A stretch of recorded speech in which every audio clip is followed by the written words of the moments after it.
నమస్కారం city news కి స్వాగతం. వార్డు పర్యటనలో భాగంగా పట్టణ 32వ వార్డులో చైర్పర్సన్ తాడిబోయిన రాధిక రెండవ రోజు పర్యటించారు. కమిషనర్ శేషన్నతో కలిసి శానిటేషన్ పనులను పరిశీలించారు. కాలువల్లో పేరుకుపోయిన వ్యర్థాలను సిబ్బందిచే తొలగింపచేశారు. ఈ సందర్భంగా ఆమె మాట్లాడుతూ ఈ ప్రాంతంలో డ్రైనేజ్ ప్రధాన సమస్యగా మారిందని, కాలువలపై ఇళ్లకు సంబంధించిన మెట్లు, షాప్ నిర్మాణాలు చేపట్టారని, దీని కారణంగా సమస్య తలెత్తుతుందని, త్వరలోనే సమస్యను పరిష్కరిస్తామని తెలిపారు. అదేవిధంగా పట్టణంలో శానిటేషన్ సమస్యల పరిష్కారానికి కృషి చేస్తున్నట్లు వెల్లడించారు. ప్రజలు కాలువల్లో వ్యర్థాలను వేయరాదని ఆమె సూచించారు. కార్యక్రమంలో వైసీపీ నాయకులు, పురపాలక సంఘ అధికారులు పాల్గొన్నారు.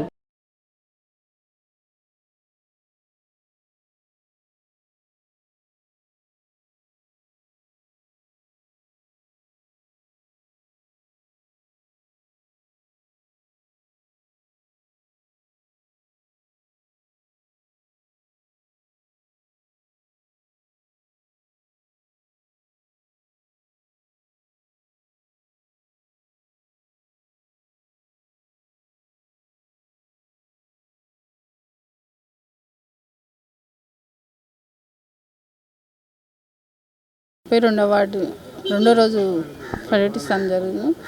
ఈరోజు ఇక్కడికి వచ్చేసి డ్రైన్స్ ప్రాబ్లం అనేది మెయిన్గా బాగుంది. మన ఎమ్మెల్యే గారు గడప గడప ప్రోగ్రాంలు తిరగడం జరిగింది. ఆ రోజున ఎమ్మెల్యే దృష్టికి గారు కూడా తీసుకొచ్చారు. ఎమ్మెల్యే గారు తొందరలోనే పరిష్కరిస్తాను. అలానే ఈ రోజున మన కొత్త కమిషనర్ గారు ఈరోజు ఈ వార్డుకు వచ్చి నాతో పాటు పర్యటిస్తానికి వచ్చారు. ప్రజలకి ఎలాంటి ఇబ్బంది కలగకుండా ఉండాలని ఒక తొందరలోనే దీని పరిష్కారం చూపిస్తానని మన కమిషనర్ గారు మాట ఇచ్చారు.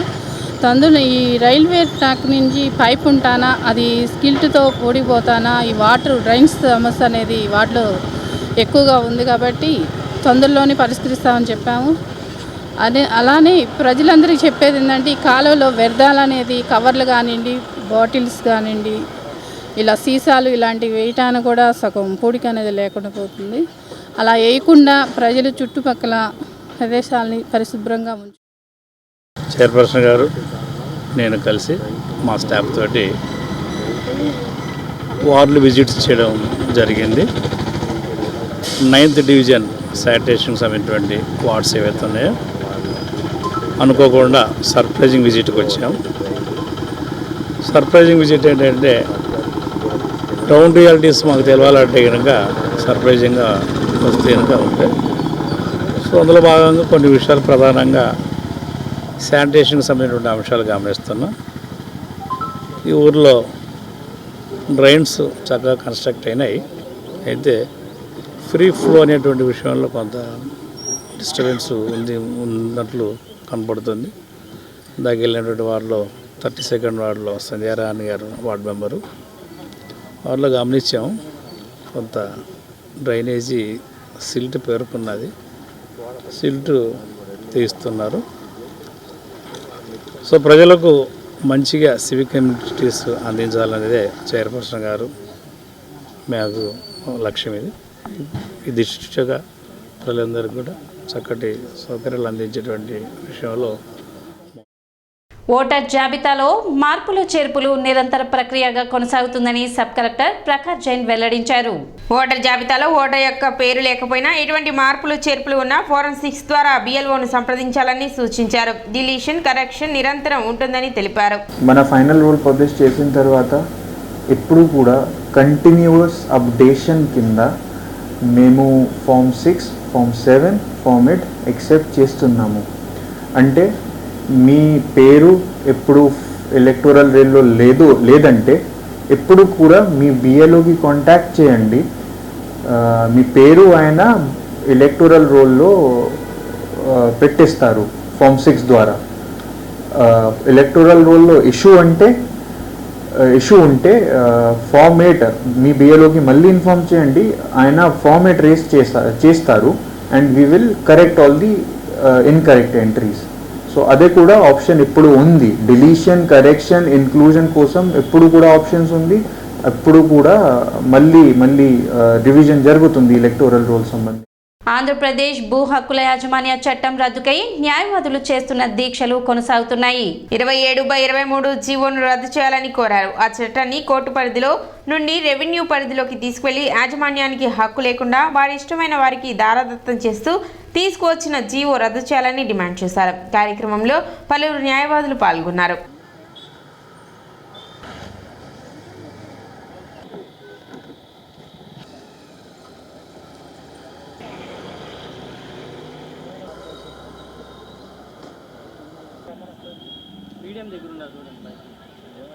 ఈరోజు 38వ రోజు నిరాహార దీక్ష, రిలే నిరాహార దీక్ష కంటిన్యూ అవుతూ ఉన్నది.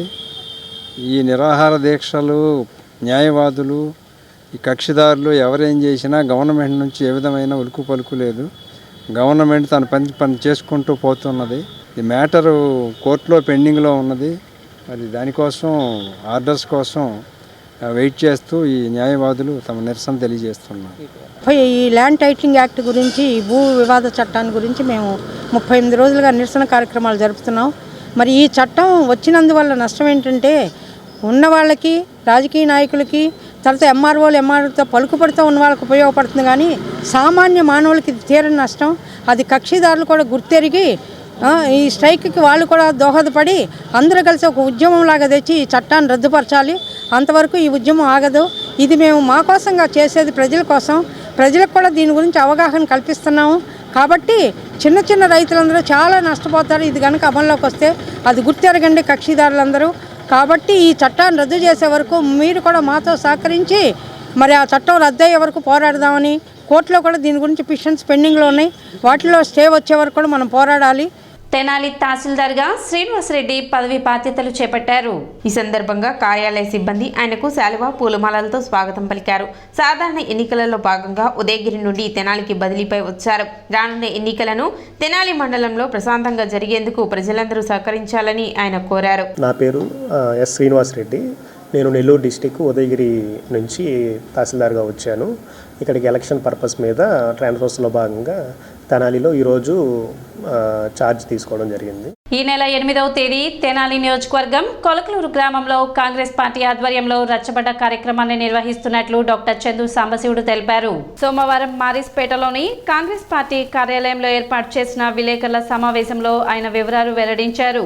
ఈ కార్యక్రమంలో ఏఐసిసి అధ్యక్షురాలు వైఎస్ షర్మిలతో పాటు కాంగ్రెస్ పార్టీ అగ్ర నాయకత్వం పాల్గొంటుందని తెలిపారు. గుంటూరు, బాపట్ల పార్లమెంట్ పరిధిలో జరిగే ఈ కార్యక్రమాన్ని కాంగ్రెస్ పార్టీ శ్రేణులు విజయవంతం చేయాలని పిలుపునిచ్చారు. కాంగ్రెస్ పార్టీ బలోపేతానికి షర్మిల చేపట్టిన ఈ కార్యక్రమంలో అందరూ హాజరవ్వాలని డాక్టర్ చందు సాంబశివుడు విజ్ఞప్తి చేశారు. కార్యక్రమంలో పలువురు కాంగ్రెస్ పార్టీ నాయకులు, కార్యకర్తలు పాల్గొన్నారు. గురువారం 8/8/2024 ఈ నెల ఫిబ్రవరి 8వ తారీఖు నాడు గురువారం ఉదయం 9-10 మధ్యలో మా ఆంధ్రప్రదేశ్ కాంగ్రెస్ కమిటీ అధ్యక్షురాలు శ్రీమతి వైఎస్ షర్మిలారెడ్డి గారు, అలాగే కాంగ్రెస్ పార్టీ అగ్రనాయకులు రఘువీరెడ్డి గారు, కేపీ రామచంద్రరావు గారు, రుద్రరాజు గారు, జేడి శీలం గారు, మస్తానుడి గారు, లింగశెట్టేశ్వరరావు గారు వాళ్ళందరూ వచ్చి కొలకలూరులో 9:30కి రచ్చబండ కార్యక్రమం మొదలు పెడుతున్నాం. కొలకలూరు జెండా సెట్ బజార్ సెంటర్లో, జెండా సెట్ సెంటర్లో. ఇప్పుడు మా కాంగ్రెస్ పార్టీ నాయకులు, మాజీ ముఖ్యమంత్రి శ్రీ రాజశేఖర రెడ్డి గారు 2009లో గెలిచిన తర్వాత ప్రజా సమస్యలను ఏ రకంగా పరిష్కరించాలి అని దాని గురించి ఆలోచించి దానికి సొల్యూషన్ ఏంటంటే అక్కడ లోకల్ ప్రజల దగ్గరికి వెళ్ళి గ్రామంలో ఎక్కడైతే సెంటర్ ఉంటుందో అక్కడ 10 మంది ఉండసాట అక్కడ వాళ్ళ యొక్క ప్రాబ్లమ్స్ తెలుసుకుని, వాళ్ళ యొక్క కష్ట నష్టాలు తెలుసుకుని, సమస్యలు తెలుసుకుని ఆ సమస్యలకు ఏ రకంగా మనం పరిష్కారం చేయాలి, అలా ప్రజల నుంచి సమస్యలు తెలుసుకునే భాగమే ఒకటి పాదయాత్ర. 5 సంవత్సరాల్లో కాంగ్రెస్ పార్టీ చేసిన కార్యక్రమాల వల్ల కానీ, విభజించిందనే కోపంతో కానీ ప్రజలు కాంగ్రెస్ పార్టీని దగ్గరకు తీసుకోలేదు. ఇప్పుడు ఆ రోజున రాజశేఖర రెడ్డి గారు చనిపోయే ముందు కూడా కాంగ్రెస్ పార్టీ రచ్చబండ కార్యక్రమానికి వెళుతూ కూడా ఆ రోజున హెలికాప్టర్ ప్రమాదంలో చనిపోయారు. వారు కాంగ్రెస్ జెండా అవతరణం చేసేవారు కూడా చనిపోయింది. కాబట్టి వారి తనయురాలు శ్రీమతి వైఎస్ షర్మిల గారు మా నాన్నగారు ప్రవేశపెట్టిన కార్యక్రమాలు అన్నీ అమలు జరగటం లేదు అనే ఉద్దేశంతో కాంగ్రెస్ ప్రభుత్వంలోకి వచ్చి ఈ కాంగ్రెస్ ప్రభుత్వంలో వారి నాన్నగారి కోరికలన్నీ కూడా అమలు చేయాలని ఆమె కోరిక. సిటీ న్యూస్ ఇంతటితో సమాప్తం. నమస్కారం.